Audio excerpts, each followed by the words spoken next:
Shri Harinam Sankirtan Yagi Ki Jai, Shri Shri Radha Vallabha Ki Jai, Shri Shri Jagannath Baladev Subhadra Mai, Shri Shri Gaur Nitai Ki Jai.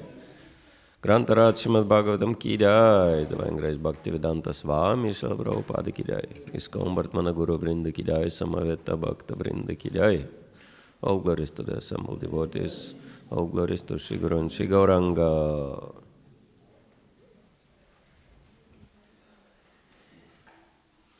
Om Agyanti Mirandasya Ginanjana Shalakaya Chaksharin Militam Yana Tasmai Shri Gurave Namaha. Shri Chaitanya Manobishtam Stapitam Yena Bhatare Swayam Rupa Kadam Mayam Dadati Swapadantikam Vanchakapatarubhyascha Kripa Sindhubevacha Patitanam Pavanepyo Vaishnavepyo Namo Namaha. Jai Shri Krishna Chaitanya Prabhu Nityananda Shri Advaita Gadadhar Shivasadi Gaura Bhakta Vrinda. Hare Krishna, Krishna Krishna, Hare Hare, Hare Rama, Rama Rama, Hare Hare. Udayamad Birema Paro Vibhurnyan Mayakshayatya Dhamusha Bhunkte Ganan Sada Sasadasmakalam Krishistamagaman Vacham Sime. Om Namo Bhagavate Vasudevaya.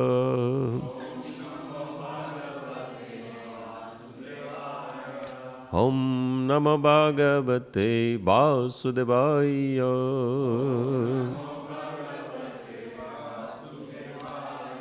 Om Namo Bhagavate Vasudevaya.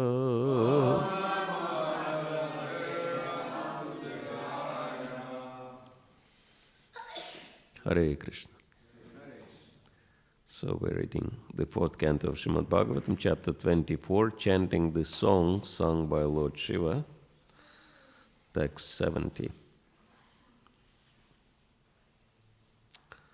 Tam evatmanam atmastam Tam evatmanam atmastam Sarvabhute Shavastitam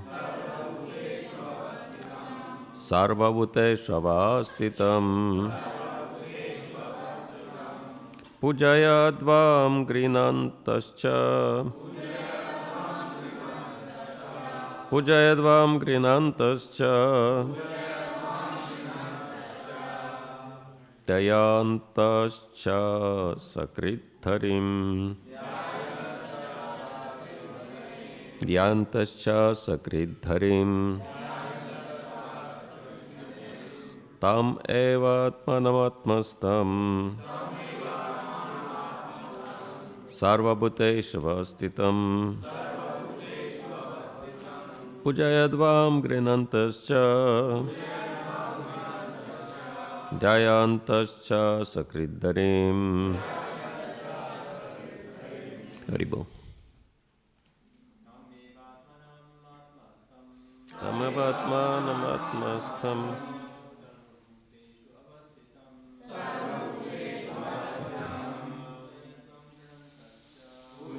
Nam Grinantascha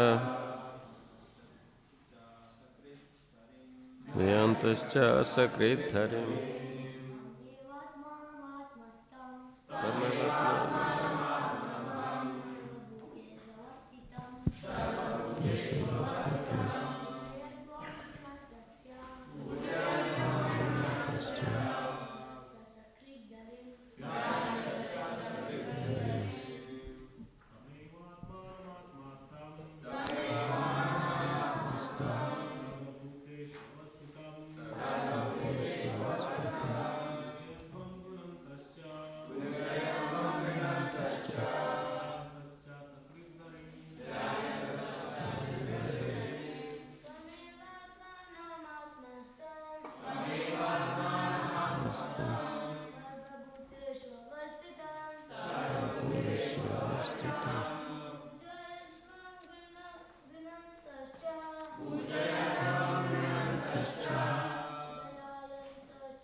Ladies, please.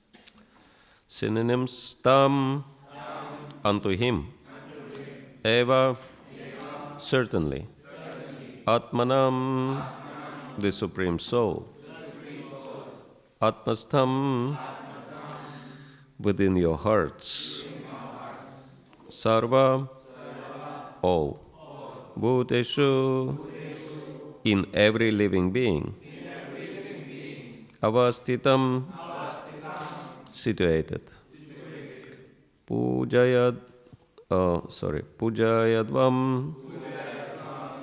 just worship him, grinanta cha,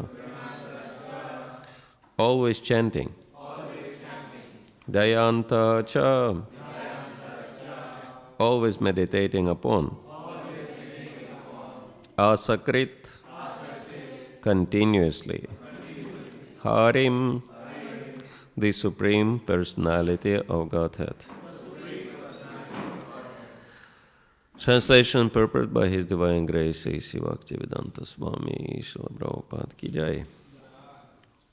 Therefore, O sons of the King, the Supreme Personality of Godhead, Hari, is situated in everyone's heart.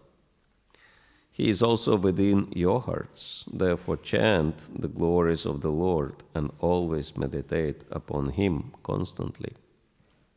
Purport.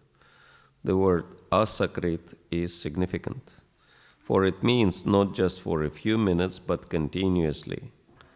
That is the instruction given by Lord Chaitanya Mahaprabhu in his Shikshashtaka.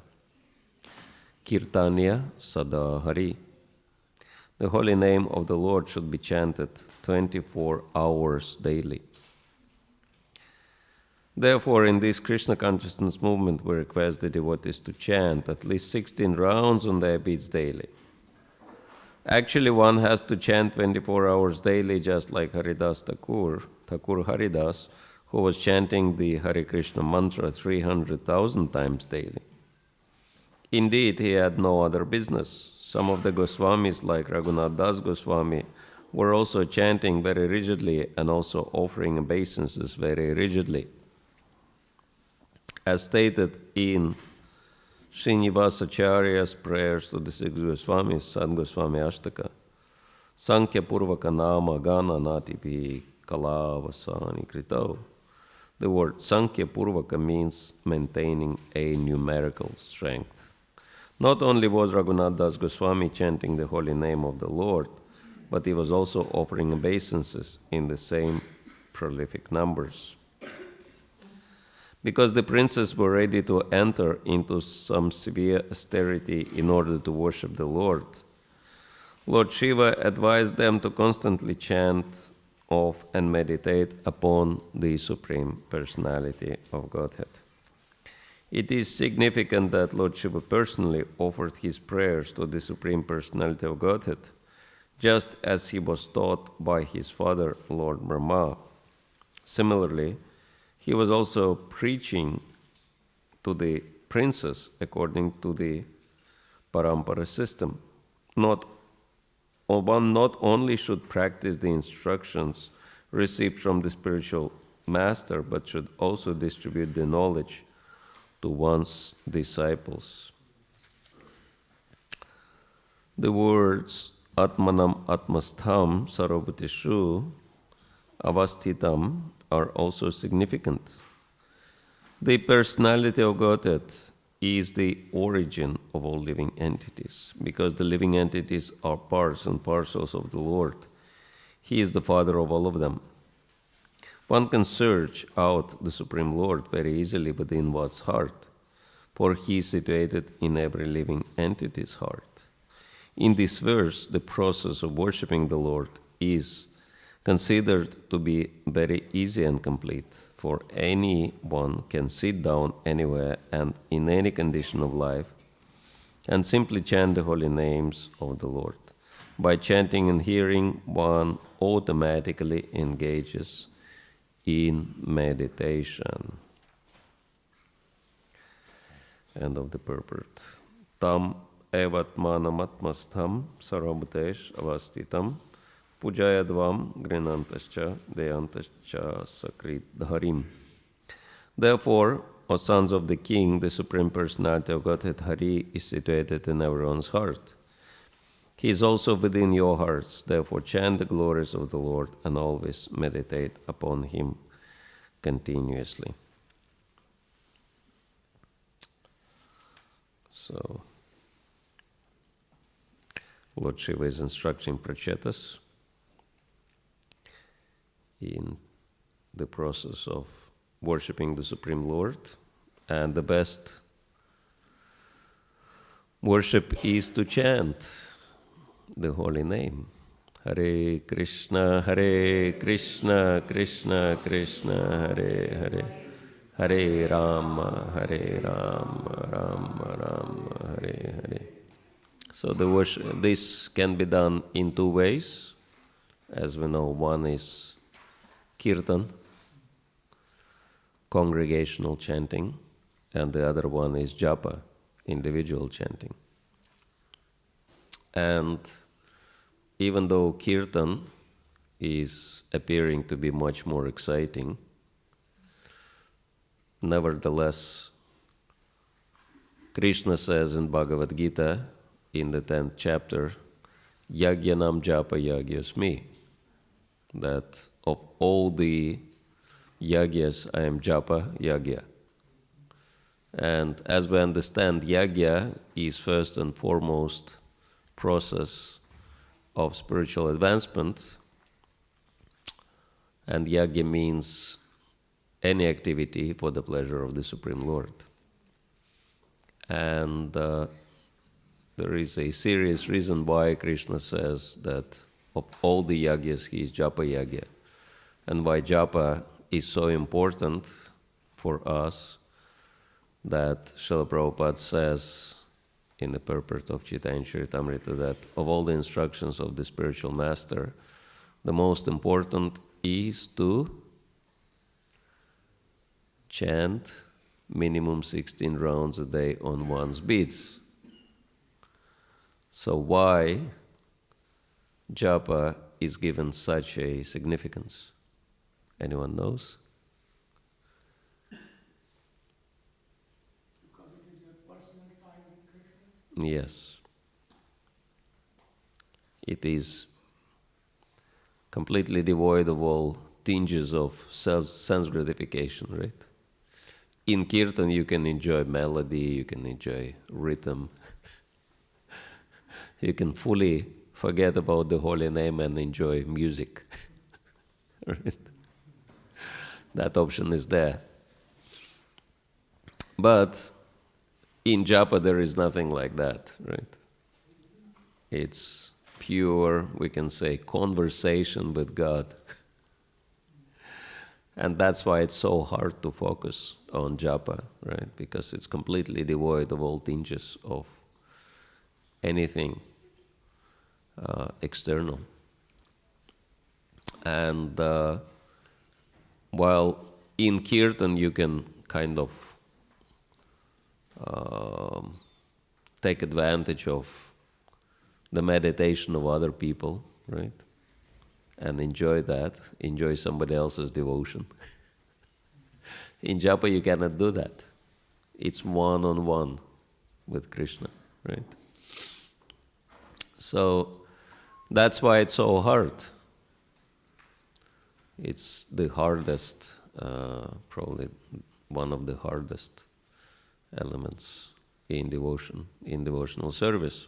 But nevertheless, this is very important. And actually,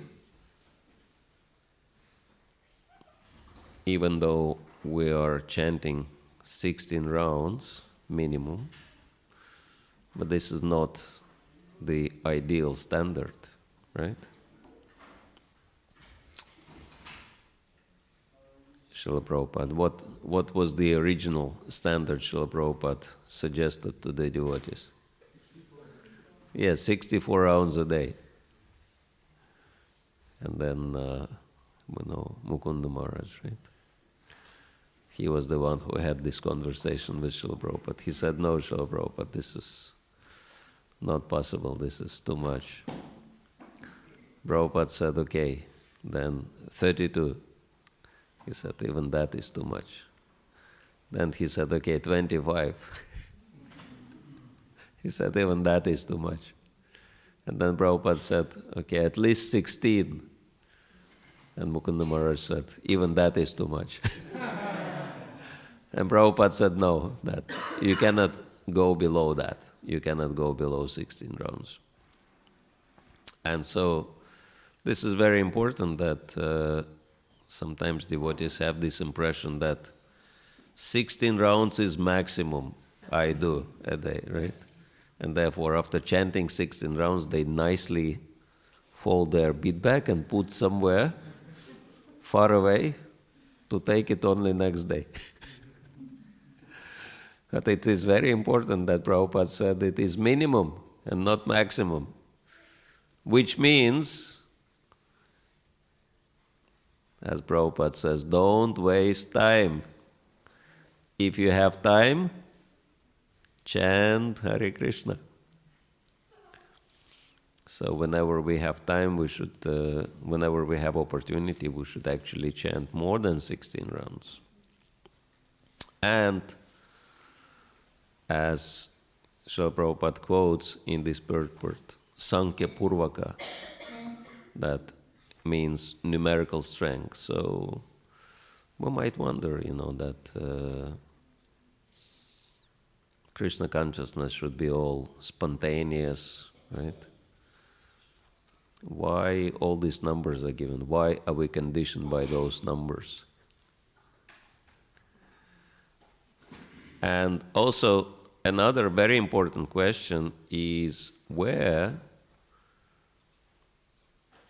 it is recommended that we should chant Hare Krishna mantra specifically. Why do we chant Hare Krishna mantra and not some other mantra? There are so many mantras in Vedic literature, so why Hare Krishna mantra?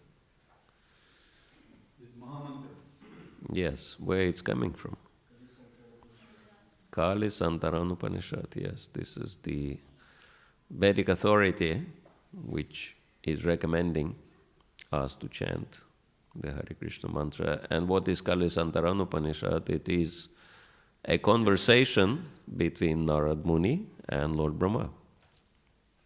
And Narad Muni, being very compassionate sage and being Trikalagya, knowing what will be happening in future also, he could foresee the condition of people in Kali Yuga.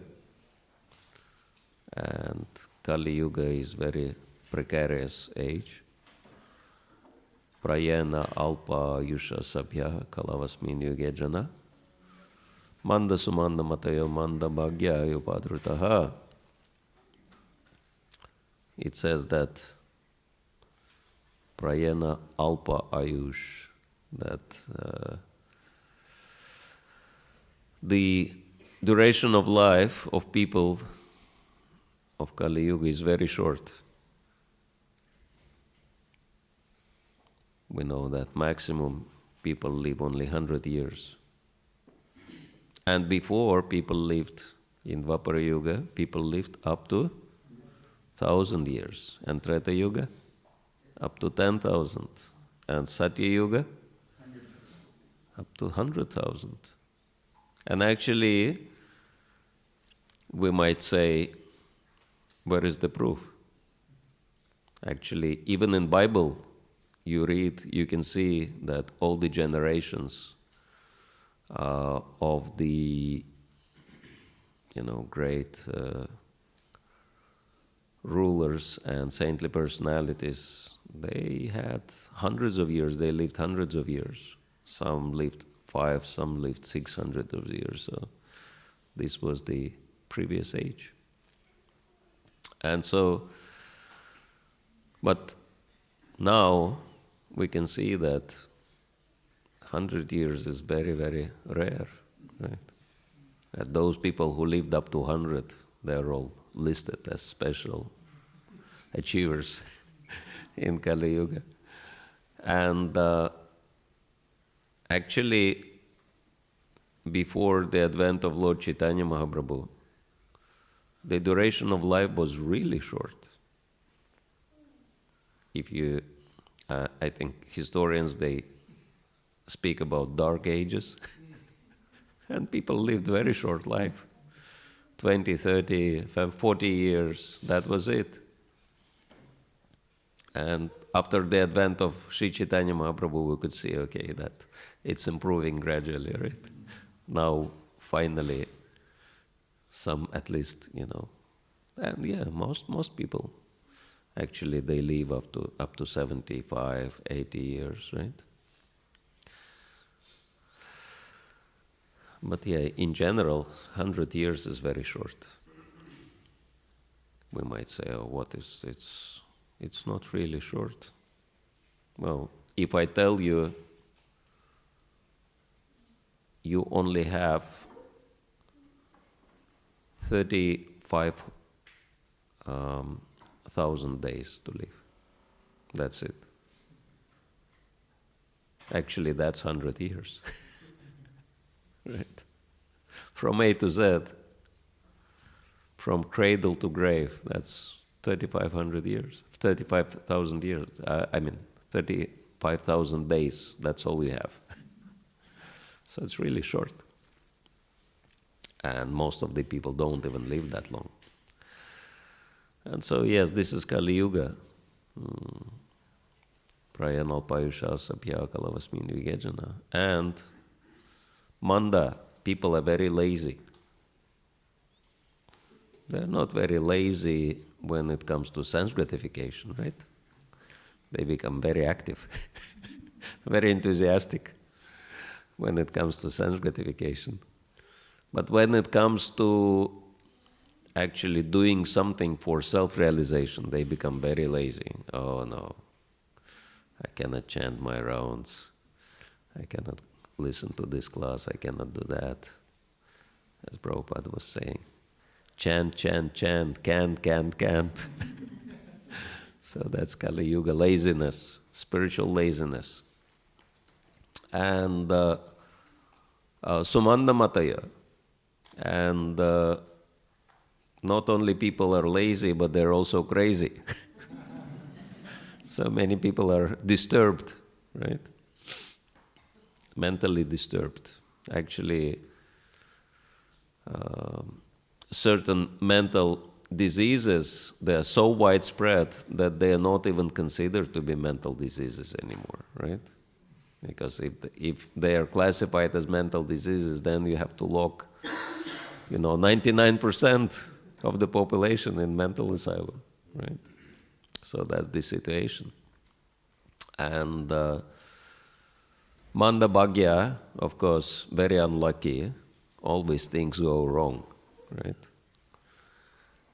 People plan for something and then something else is happening. And what is the result? Upadrutaha, depressed. Always depressed, always unfortunate. So this is Kali Yuga. And of course, devotees, they are very concerned about the position of people. And they are always thinking, how can we help? What can we do to uplift this society? And so Narada Muni came to Lord Brahma and he was asking him, and this is what Kali Santaran Upanishad tells, that how can these poor people in the age of Kali be saved? And Lord Brahma says there is only one method. Iti sadasakam nam nam kalikalmasanasaram. That there is only one mantra consisting of 16 names of the Supreme Lord, which can totally destroy all evil effects of Kali Yuga, Kalikalmasha Nashanam. And what is this mantra? Hare Krishna, Krishna Krishna, Hare Hare. Hare Rama, Rama Rama, Hare Hare. And then, at the end, Lord Brahma says very interesting thing. He says, for complete liberation, one should chant this mantra 35 million times. And then, it's very interesting, 16 rounds. If you divide it, because 16 rounds, anyone knows how many times you chant full Mahamantra? If you chant 16 rounds? Yeah, 1728, right? 1728, right?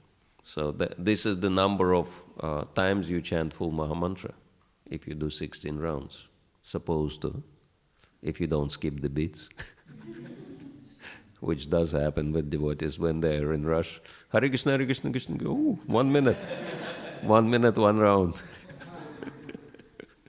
Beads are smoking in the hand. But yeah, if you chant attentively and don't miss any beats, it's supposed to be 1728. And then some devotee calculated. He said, if you divide 35 million, if someone is good in math, you can do that. 35 million divided by 1728 and multiply by the number of days, or divide. Anyway, if you calculate how many years it will take, it comes to roughly 70-something, about 80 years. And so we can understand that if you chant less than 16, you will not be able to perfect your life in one lifetime. How many years? 55 years, okay, little less than that. But still, only some who are born in the movement are lucky enough to start very early in life, right? Mostly we start later. And so if you joined when you are 20 or 25, you can hardly have enough time in this lifetime to complete that quota. And so we can understand that numbers are also important, because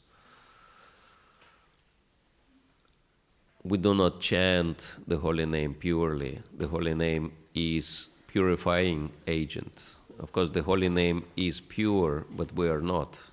And so that's why Chetodarpana Marjanam, that the first thing what's happening is our consciousness becomes purified, right? And there are so many types of contamination in the consciousness, right? Krishna says in the 3rd chapter of Bhagavad Gita that in the same way as fire is covered by smoke, the embryo covered by the womb, and the mirror covered by dust, in the same way the consciousness of the living entity is covered by lust. And so, therefore, chanting is purifying the mirror of the heart, right? And it takes time, because that mirror is not, it says dust, but there are so many layers of dust. accumulated for so many, not just years, but lifetimes. And so that's why it takes time to purify our consciousness, right? Actually, Srila Prabhupada explains a very interesting thing. He says, Krishna is all attractive, right? The name Krishna means all attractive. And so then, why do we see that phenomenon that our consciousness is not automatically attracted by Krishna, right? That, okay, we come and then we stay for 1 minute, have darshan, and then move on. Because we don't have so much attraction. And so Prabhupada explains that, yes, Krishna is all attractive. Actually, Prahlad Maharaj says that in the same way as magnet attracts iron, so the consciousness of living entity is automatically attracted by Krishna. So then, why our consciousness is not attracted to Krishna, right? Is that a good question? Yes. Anyone knows the answer? Yes. Because we just Not just that, but Prabhupada said it's not just dust, it is rust. It's not always that iron can be attracted to magnet. If iron is covered by rust, then there is no attraction. And actually, our consciousness is covered by the rust of material desires. And so that rust has to be purified in order for us to be attracted to Krishna. And so we can understand this Chetodarpana Marjanam is pretty serious process. And so it's very rigid cleansing process. And it takes time. And that's why the more we chant, the sooner we will become purified. And in Harinama Chintamani, Haridas Thakur says that actually quality of one's chanting is depending on the quantity of one's chanting. Very interesting. The more one chants, the better one chants, because the consciousness becomes purified. It's very interesting. I've noticed some time ago that real rounds start after 16. After, starting with 17th round, then you have real japa. And if you chant more, sometimes devotees do chant more. You can see that very clearly, that after 20, 30, 40 rounds, then your japa, the quality of your japa becomes totally different. Anyone had this experience? If you chant more, then it's actually easier to focus because the consciousness becomes purified. And it's very interesting that if you chant 16, and the mind can see the end of your rounds, and it's very easy to think beyond rounds, right? About something you want to do in your life. And so you can actually afford not to think of your rounds, right? But you can afford of thinking of what you want to do. But if you chant 64 rounds, the mind cannot see the end of it. And so then the mind surrenders, the mind says, okay, I cannot see the end of it. Let me try to focus on the chanting. Right? And so, this is why it's very important for us. Of course, we don't say that everyone should stop doing everything we do and just chant 64 rounds. But if there is an opportunity, if there is some spare time, we should not waste it. But that's why you can see, all serious devotees, they always carry their beads with them. Why?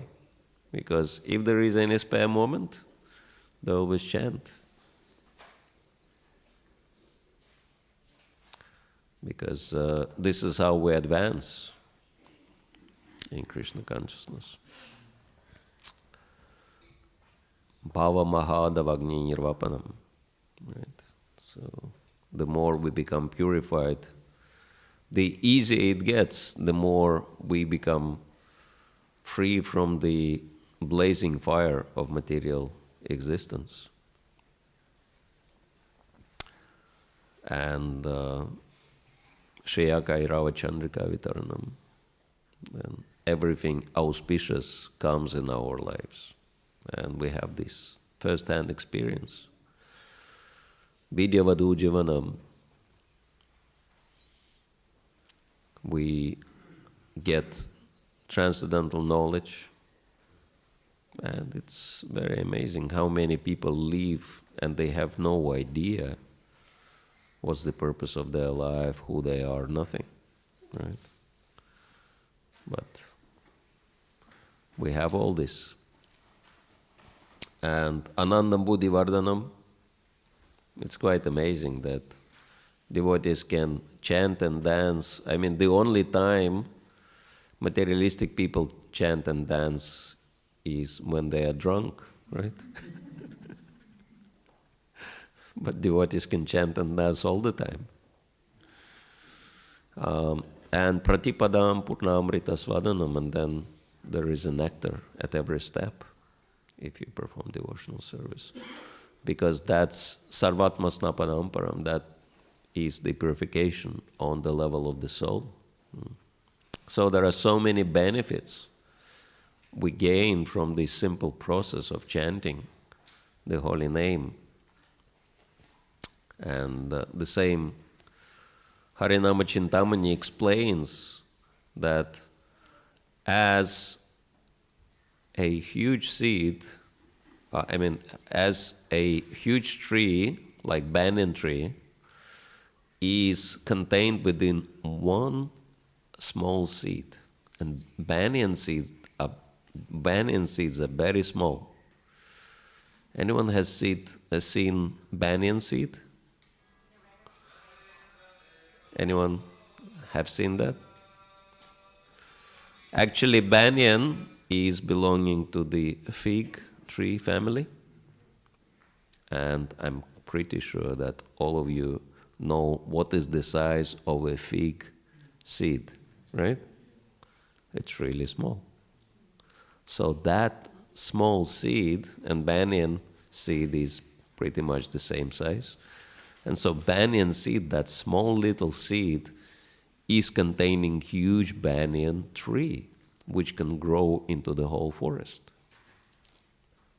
And so Harinama Chintamani is giving that analogy that in the same way, the holy name of Krishna, because holy name is no different from Krishna, is containing the entire spiritual world. And so when we chant the holy name, the entire spiritual world unfolds in front of our eyes gradually. It's like in here in Melbourne, for example, that at some point, just a few decades ago, there have been nothing in here, right? No temple, no devotees, no festivals, no prasadam, no books, because no one chanted the holy name. And then historically, we don't know who was the first devotee who started chanting the holy name in Melbourne, but definitely there was someone first.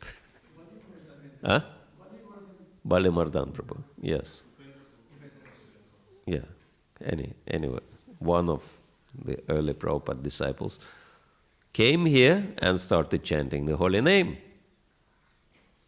And then gradually everything started manifesting from the holy name, right?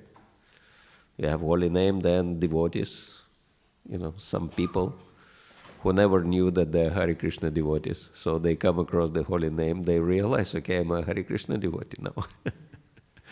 And then the devotees appeared from the holy name, and then temple appeared from the holy name and everything else. And now there are so many things. Restaurants, preaching programs, you name it. Festivals, everything is happening. And it all grew out of the holy name. And so you can see practically, and Melbourne is not the only place. So in so many places on the planet, everything manifests by the mercy of the holy name. It's like pretty much everything out of nothing. Because materially, just chanting 3 words. Because Hare Krishna mantra is just 3 words, right? Hare Krishna Rama, that's it. And then different combinations of that, that's the Maha Mantra. And for uninformed people, it seems to be really strange. Actually, it seems to be crazy. Why these people repeat these 3 words? Hare Krishna Rama. I remember one time I was in a hospital, and I was actually quite happy because I was so busy with doing so many services, and I was thinking, Krishna, I would like to have some break to actually read Bhagavatam and chant my rounds attentively and listen to classes and do few things I wanted to do. And then I got into hospital. I was happy. I was thinking, oh, I have my break now. I can read Bhagavatam, I can do all these things. But then I was in the same ward with few people, and they were like ordinary people, some factory workers or something like that. And they have seen me, chanting and reading books, and then they figured out that this, and rising too early, etc., and doing so many strange things, they realized, okay, this is some kind of strange guy, some cult member. And then one of them was curious enough to come and asking me, who are you, what are you doing? So I kind of explained to him, and then he said, what is this are you doing with your beads? So I explained to him that these are the names of God I'm chanting, and he said, how many times you do that? I said, well, it's minimum 1,728 times a day. And then he told me pretty bluntly, he said, now I can understand why are you so strange? Because you repeat the same, words so many times every day, and naturally, if I would repeat the same words, I would definitely go crazy. So that explains why you're so strange. And so it's not that I became offended personally, but I was thinking, it's not good for him to have this kind of impression of the devotees, that devotees are crazy. And so I said, okay, so what you're trying to say, that I'm crazy just because I'm repeating these words, right? He said, yeah, this is how it is. And I said, okay, so you're not repeating those words, so that means you're not crazy, right? He said, yeah, I'm normal. I said, okay, let's discuss what is the definition of someone who is crazy. He said, what is the definition you suggest? I said, what about someone who is doing things which are harmful to him and harmful to others? Is that a good definition of someone who is crazy? He said, yeah, that's a good definition. I said, okay, are you smoking? He said, yes, I do. Is smoking harmful to you? Yes. Is it harmful to others? Yes. Okay. Are you drinking? Yes, I do. Is drinking bad for you? Yes. Is drinking bad for others? Yes, also.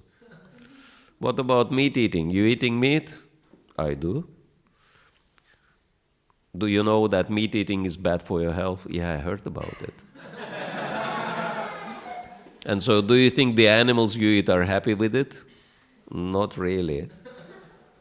So I said, according to the definition you've agreed, you are doing so many things which are bad for you and bad for others. And I'm not doing these things. Now, who is crazy? He said, I have to think about it. Then he went for a cigarette break. And then he came back and he started asking so many questions. And, it was a distraction for me because I wanted to read, Bhagavatam. And I said, you have too many questions, so here is the book for you. Perfect questions, perfect answers. Go and read this book and, then you will know all the answers. But the guy, instead of, just reading quietly for himself, he brought together his friends and he started reading this book out loud and giving some ridiculous commentaries on this, on Prabhupada's book. And I had to interfere. I had to, tell him what the real purpose is, etc. But,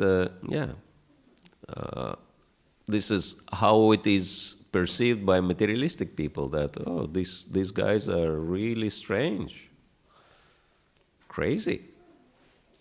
This was the first thing, this was my introduction to the Hare Krishna movement, because I was in Russia and it was communist time, so there was no chance to get any spiritual knowledge. Even traditional religions were suppressed, what to speak of anything else.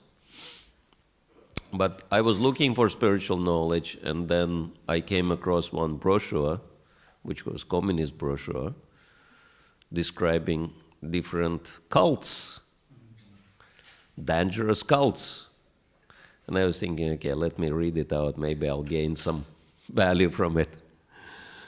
Read between the lines. And one article was very vicious. It was directed against one group, and the article started with the statement that this group is the worst of all because everyone who is in that group is completely crazy. And what is the proof that people are crazy? Because, men are not dressed normally, they dress in bed sheets, and women dressed in curtains, and they put dirt on their forehead, and men are shaving their head, but not completely, some part of the head remains unshaven, and looking like that, they go out on the street, and they harass people, trying to sell them books no one understands. And if no one buys their books, they become frustrated, and in their frustration, sometimes they shout very loudly, and sometimes they murmur to themselves meaningless words. And the words were, Hare Krishna, Hare Krishna. And when I read this, I was thinking, and also, article explained about four agata principles. That was another proof that these people are crazy. Especially in Russia, if somebody is not drinking Russian vodka, that's a sure proof that he is crazy. And so, but then I was thinking, crazy people, they cannot follow any discipline. But this group follows very rigid discipline, so they cannot be crazy. And plus, they chant the same words. Crazy people can chant meaningless can say meaningless words, that's fine, but why the words are the same? So no, that these words must have meaning. So I have to find out what the meanings of the words are. And then I started asking from my friends, do you know any Hare Krishnas? Do you know anything about Hare Krishna? So this is how my search began. And I think it still continues to this day, trying to understand the deeper meaning of the holy names. And this is how people perceive, materialistic people perceive. That Prabhupada wrote one article, "Who is crazy?" Right? And he said, we are accused at brainwashing, that we are brainwashing people. He said, why they complain? If their brain is dirty, contaminated with so many things, it needs to be washed. But of course, if someone is attached to the contamination, they will complain, why you wash our brain? Let our brain be dirty. And Prabhupada said, it's not actually brainwashing movement, it's brain-giving movement. Because people don't even have any brain to start with. So that's why, I mean, it is unfortunate truth, because, for example, drinking, which is so popular, right? What it does, it dissolves brain. Literally, physically, it dissolves brain. My friend, who is a medical doctor, he is a devotee, he told me that when they were studying medical science, and they go to this what they call it, anatomical theater, where pathological, whatever, they demonstrate the dead bodies and some pathologies. Huh? Yeah. Anyway, they do it as students. And he said one time they were introduced to one body of a man, apparently some criminal with very, ugly tattoos on his body, and his skull was open, big man with big head, but then his brain was like very small inside. And the professor said it's not that his brain was originally like that, but because he was alcoholic and he was drinking, then alcohol dissolved his brain, and only, little part remained. So this is what alcohol really does. It dissolves people's brain. And so yeah, that's different, but all these substances, they dissolve brain. And so then people live with no brain. And so people just don't know what they're doing with their lives. And because they are crazy, they think that those who are not living the way they live, they're crazy. It's like everything is topsy-turvy. And that's why Prabhupada said people just have to be educated and trained and saved from all these, doing all these dangerous things. And so after the devotees experience Krishna consciousness and gain so many benefits from chanting the holy name, naturally they want to share these benefits with other people to help them also. So that's kind of natural tendency. Hare Krishna. So, should we stop here, or?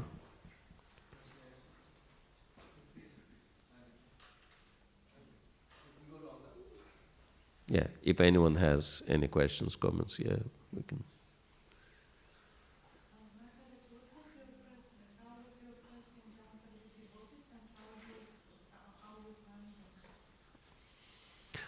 What was my first encounter with devotees? Well,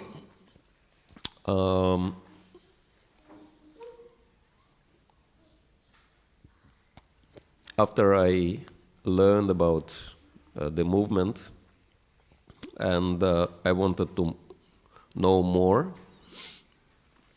but the devotees were prosecuted at the time, and most of them were in jail, and those who were not, they were underground. So it was very hard to get in touch with them. And so my friend, he said he cannot really put me in touch with the devotees, but he said he can bring me some books to read. So he gave me some small book, but then this book was referring to Bhagavad Gita. So I said, can you bring me this Bhagavad Gita? And so he said, this is very dangerous because for this book, we can both go to jail if anyone sees us with this book. So make sure no one actually sees us. And so he brought Bhagavad Gita to me, and immediately I knew that this is the book I always wanted to read, because everything is so clearly explained. Who is God, what is soul, karma, yoga, reincarnation, meditation, you name it. All the subject matters of knowledge are so clearly elaborated. And so I asked him, can I borrow this book and read it? And he said no. I told him, I'll pay you money, I'll read the book and give it back to you. He said no, because it's too dangerous. And so no matter how much I pleaded, and I offered him very serious amount of money, he said no, I don't want to lose my freedom. So he took Bhagavad Gita, and I never saw it again. And then I thought, okay, I should find my own copy. I should buy it from somewhere. I was looking for 3 years. I couldn't find it. And after I lost hope, I was walking down the street, and then a devotee came to me in disguise. I had no idea who he is. And he said, I have some interesting books if you want to see. And then I immediately sensed that he must have Bhagavad Gita. And then he offered me Bhagavad Gita. I was, ecstatic. And I was ready to pay him anything he wanted, but he quoted some really ridiculously low price. I was thinking how this man is ready to part with such a valuable book for nothing. I had no idea about book distribution then. And I was reading Bhagavad Gita to all my friends. I've lost few friends just by reading Bhagavad Gita to them. Like one of my friends, he worked so hard, and I just happened, with no ill intention, I just started reading to him the text about 4 types of people who never surrender unto Krishna. And especially Prabhupada gives very graphical description of the mudas, of the asses, hard-working asses. And so after he heard that purport, he said, okay, according to your book, I am an ass. I don't want to know your book, and you also. So I lost him straight away. But, other friends were appreciative, etc. So this was the beginning.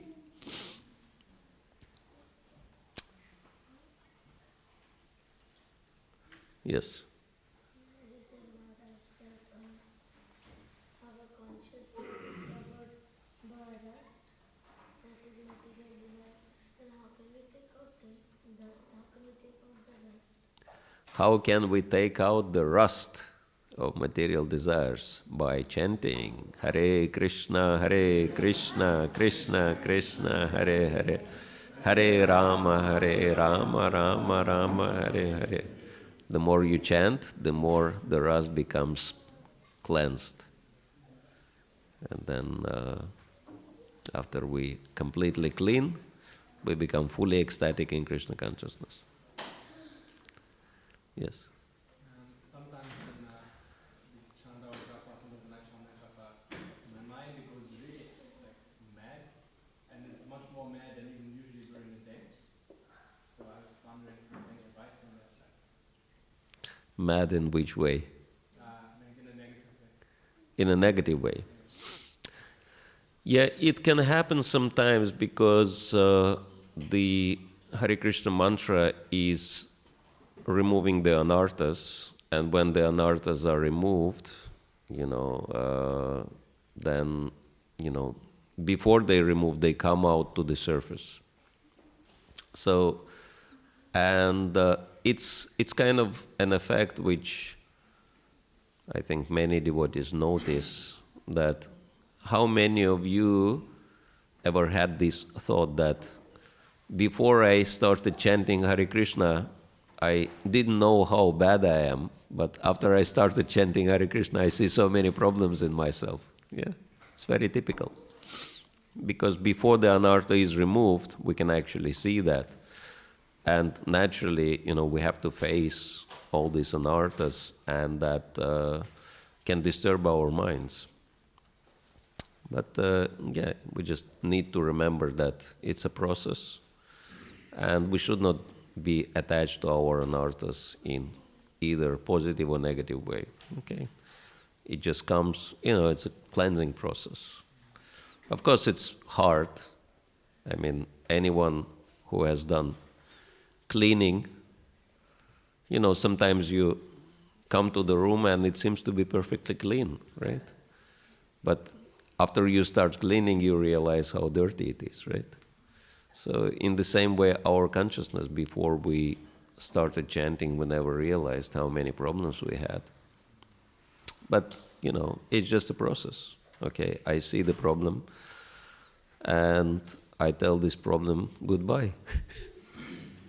So we should not be attached or disturbed by any problems. It's just,